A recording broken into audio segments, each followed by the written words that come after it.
Oh, wait. You're filming now? I had no idea. Okay, Let's go. Camera rolling. Okay. Okay. So The idea originated last year, if I'm not wrong. DJ MOJITO is like, oh, I want to do the straight out of Hong Kong thing. He was mentioning it a lot, but we never really got a chance to execute because, you know, you got to build a little bit of leverage in your name to get that opportunity to host in such great venues like where we're working with now, BCI Group. It's really amazing. The fact that we're in Volar now, this is very last minute, but I'm glad we're here. And Fly as well, it was so great. What really flattered me, the fact that we were rebuilding the roster, like two of the artists here, they kind of stopped for a while because, you know, they gotta go through other journeys in life. And they recorded newly fresh tracks just to get to perform. And that's JRD. He's actually from Macau. And there's Jay Rich. He used to rap way back when I was a kid. Like, he was like way better than me. I used to look up to the guy. And now having him here, it's great that I'll watch him perform for the first time. Throughout my journey in music in Hong Kong, it's been 12 years. I'm gonna be 13 by the end of this year. Nobody opened the doors for us. Nobody gave us opportunities. And we loved it that much that we had to keep getting better.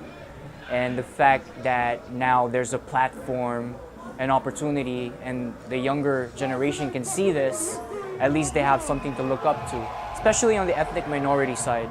Because I know competition is there, but the only way to get out of a city that is small, if you really want to go around Asia or possibly tour in Europe, is to combine those strengths. And now the artists that we select to perform with us are the ones who are great examples and on top of the game. Like Heartgray, he goes around globally and he teaches beatbox full-time. And we had RX, he's working with TBB. Yeah, he's dope. And everybody else, like everyone on the hustle, they talk quality. They really focus on making their product great because it's still a business in the end of the day. And we want to set that example because if I'm gone maybe 10 years later, maybe it will be better for the future of Hong Kong's hip-hop because now there's a roster that we're slowly building that other countries can look to. The obstacle is, I mean, I tried my best to connect the dots, if I'm not wrong. Underground scene knows this.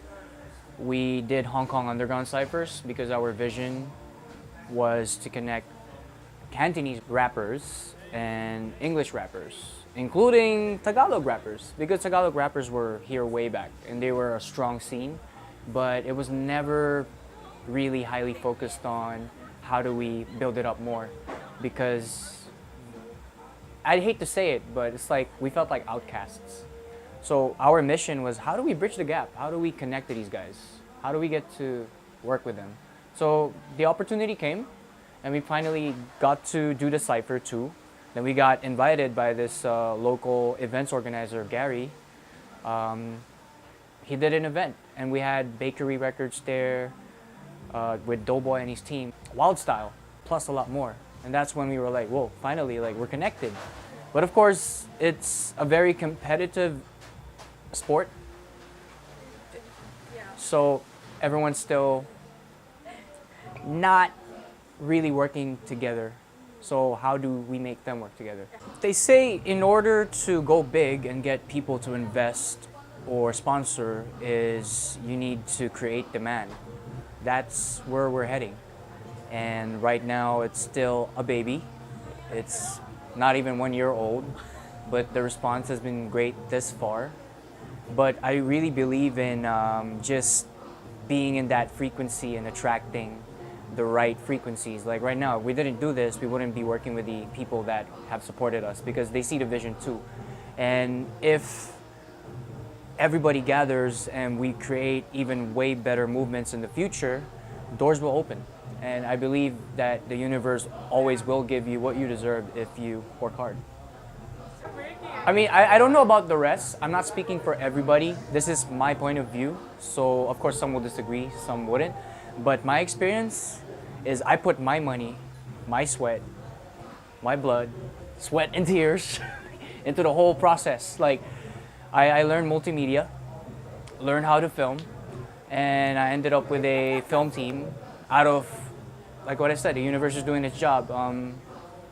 Her brother, Gian's brother. So he was one of my teammates, and we ended up, you know, filming together, and they filmed me, and we do events, do a little bit of freelance. And at the same time, I learned everything from scratch, even sound engineering, recording, everything from YouTube. It's like, I had to learn it all. No one's gonna help you unless you help yourself. And then once you create that portfolio, it'll pay you back in the long run.